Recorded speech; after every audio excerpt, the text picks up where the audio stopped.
Human metapneumovirus has been human metapneumovirus or HMPV spiked 36. নমস্কাৰ সম্ভাষণ জনাই মোৰ চেনেল একে ফিজিঅলৈ আপোনালোক সকলোকে স্বাগতম জনাইছো আজি আকৌ এটা নতুন বিষয় লৈ আপোনালোকৰ ওচৰলৈ আগবাঢ়ি আহিছো সোশ্যাল মিডিয়াত এই 2-3 দিন দেখি আছো HMPV ভাইৰাছৰ বিষয়ে বহুতো নিউজ চলি আছে এইকাৰণে মই ভাবিলো HMPV ভাইৰাছটো কি ইয়াৰ সম্পূৰ্ণ ইয়াৰ বিষয়ে জনাম কেনেকৈ ধৰণে ই সংক্ৰমণ হয় ইয়াৰ লক্ষণ কি আৰু কেনেকৈ ধৰণে প্ৰিকচন ল'ব লাগিব তাৰ বিষয়ে মই কম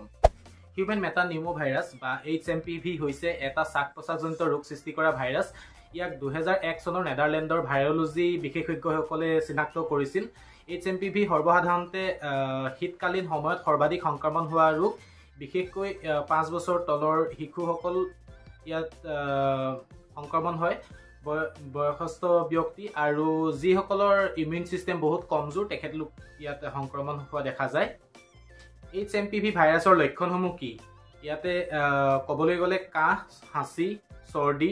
জ্বৰ ভাগৰ লগা আৰু মাসুলৰ বিষ অনুভৱ হয় সাধাৰণতে এই ভাইৰাছৰ চিকিৎসা প্ৰয়োগ নোহোৱাকৈ লাহে লাহে নিজেই ভাল হৈ যায় সাম্প্ৰতিক সময়ত চীনত HMPVৰ সংক্ৰমণৰ সংখ্যা বৃদ্ধি পাইছে যাৰ ফলত কিছু চিন্তাৰ উদ্ভৱ হৈছিল তথাপিও European Centre for Disease Prevention and Control অৰ্গেনাইজেশ্যনে ইয়াৰ বিশেষজ্ঞসকলে কৈছে যে এই বৃদ্ধি শীতকালীন ঋতুৰ বাবে স্বাভাৱিক আৰু ই কোভিড-19ৰ দৰে মহামাৰীৰ সংকেত নহয় European Centre for Disease Prevention and Control অৰ্গেনাইজেশ্যনৰ লগতে কৈছে যে এই বছৰত এই বছৰৰ এই সময়ছোৱাৰ বাবে সমগ্ৰ ইউৰোপত ৰোগীৰ সংখ্যা অস্বাভাৱিক নহয় কিন্তু পৰিস্থিতি মূল্যায়ন তেওঁলোকে কৰি যাম বুলি কৈছে একৰ্ডিং টু তেওঁলোকৰ যেটো আৰ্টিকল তাত মই এই বিষয়ে মই পাইছো আনহাতে বিশ্ব স্বাস্থ্য সংস্থা WHO এই পৰিস্থিতিক স্বাভাৱিক বুলি অভিহিত কৰিছে HMPVৰ পৰা ৰক্ষা পাবলৈ কোভিডৰ দৰে একেই পদ্ধতি অৱলম্বন কৰিব পৰা যায়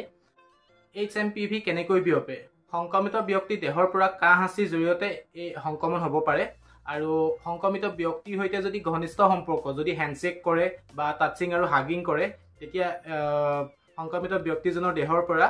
এই ভাইৰাছ আপোনাৰ দেহলৈ সংক্ৰমণ হোৱাৰ সম্ভাৱনা থাকে আৰু তৃতীয়তে টাচিং কন্টামিনেট সাৰফেসেস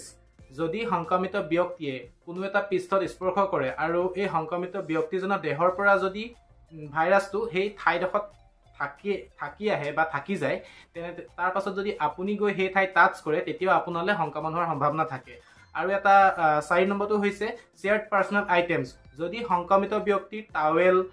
ড্ৰিংকিং গ্লাसेছ অৰ ইউটেনসিল যদি ব্যৱহাৰ কৰে তেতিয়া আপোনাৰ দেহলৈ এই বেমাৰ সংক্ৰমণ হোৱাৰ সম্ভাৱনা থাকে এয়া আছিল আজি HMPVৰ ওপৰত মোৰ বক্তব্য যদি আপোনালোকে ভিডিওটো চাই ভাল পালে লাইক কমেন্ট শেয়াৰ আৰু সাবস্ক্ৰাইব কৰিব